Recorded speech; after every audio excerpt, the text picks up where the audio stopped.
Hello, sa magandang umaga, tanghali, hapon, gabi sa inyong lahat. Anong oras man ninyo napapanood ang video ito, tayo po mula itutunghayin ng ating pagbasa para naman sa araw po ng Biyernes, September 20, 2024. Hahawin natin ang mabuting balita sa Ebanghelyo ni San Lucas, ang kabanata ay 8, mga talatang 1 hanggang 3. Noong panahong iyon, nilibot ni Jesus sa mga bayan at nayon. Nangangaral siya at nagtuturo ng mabuting balita tungkol sa paghahari ng Diyos. Kasama niya ang 12 at ilang babaeng pinagaling niya sa masasamang espiritu at mga karamdaman. Si Maria na tinatawag na Magdalena, mula sa kanya'y 7 demonyo ang pinalayas. Si Juanang asawa ni Kusa, nakatiwala ni Herodes. Si Susana at marami pang iba. Ang ari-arian nila ang itinustos nila sa pangangailangan ni Jesus at ng kanyang mga alagad. Pagpalain po ng Diyos ang pagkabasa ng kanyang mabuting balita. Ang refleksyon o pagsasadiwa ay hahawin natin sa Aklat ng Simbahay 2024. Kasama niya ang 12 at ilang babaeng pinagaling niya sa masasamang espiritu at mga karamdaman. Ito ay mga senaryo ng ang ating Panginoon ay kung saan-saan siya nagpupunta at sumasama sa kanya ang mga taong pinaghimalaan niya, ang mga taong pinagaling niya, ang mga taong napagpala sa kanya. At kasabay na rin ito ay ang kanyang mga tinawag na mga alagad para maglingkod na kasama niya. Sa paglilibot ni Jesus sa mga bayan at nayon, ipinakita niya ang kaharian ng Diyos sa pamamagitan ng pangangaral ng magandang balita. Alam naman natin na noong mga panahon na yon, ang kanilang bansa ay nasa ilalim ng isang makapangyarihang bansa at sila ay parang nawawalan na ng pag-asa sa kanilang sinasapit na kalagayan.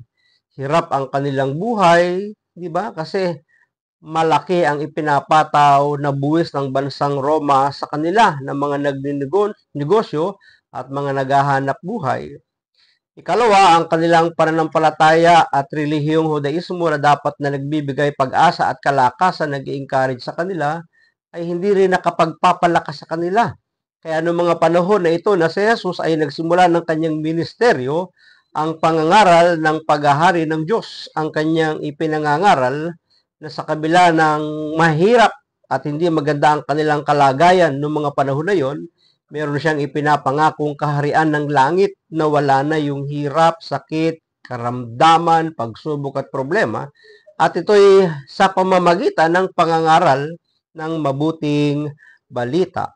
Kasama niya ang 12 at mga babaeng pinagaling niya mula sa masasamang espiritu at karamdaman. Sina Maria Magdalena na may 7 demonyo, Juana na asawa ni Kusa, nakatiwala ni Herodes, si Susana at iba pa. Ang mga ito ay nag-alay ng sarili at suporta.